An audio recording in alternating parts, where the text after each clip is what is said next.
Plath, work for Washington Fruit and Produce.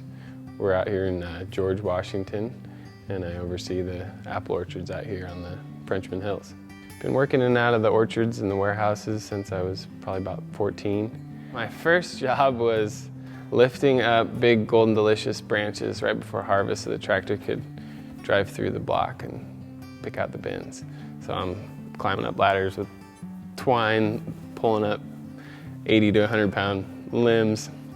So it's been good getting to understand the ins and outs of from the ground up and being the grunt and being on a tractor and spraying and mowing and picking. And as I got a little more mature, kind of got through my adolescence, I realized that this was a good fit for me and that had a lot of pride in it and wanted it to be something that I would be able to carry on into the future.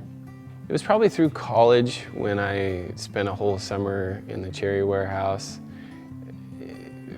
knowing that that wasn't probably my favorite thing to do.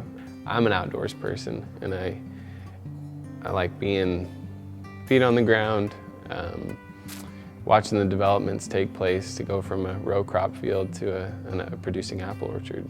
Yeah, just the sheer fact of being able to plant 1,500 trees to the acre versus 400 nowadays, and looking at all the intricate trellis systems and the training opportunities that you have on a steep bee trellis is fun to watch come together.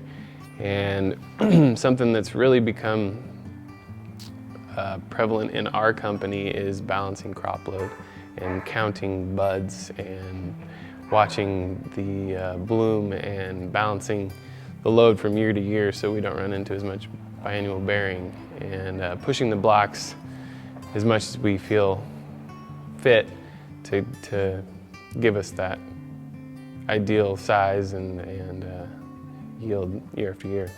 I was thrown into our guest worker program, one of my first jobs out of college, and we held off on it as long as we could, but it became a necessity. So we've been building housing each year, and that was a hurdle of mine.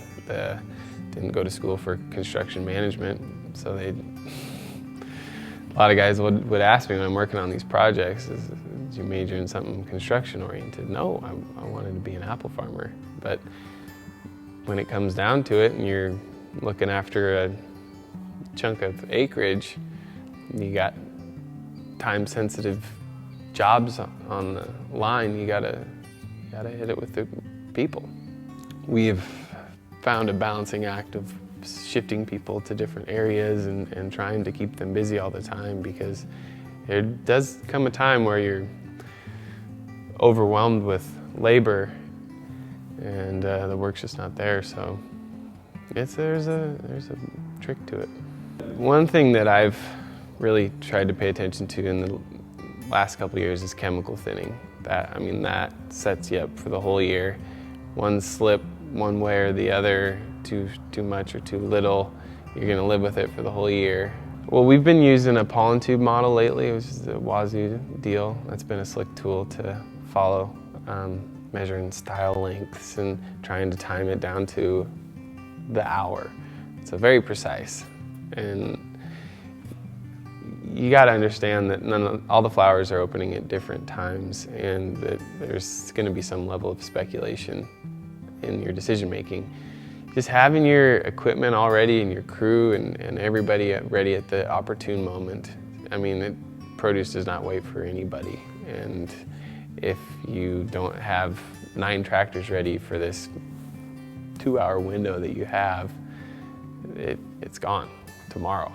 Where I've found the most enjoyment in work is targeting things that my personality, enjoy. And for one guy, it's going to be the sales desk and yakking on the phone all day and being that personality and fun to be around.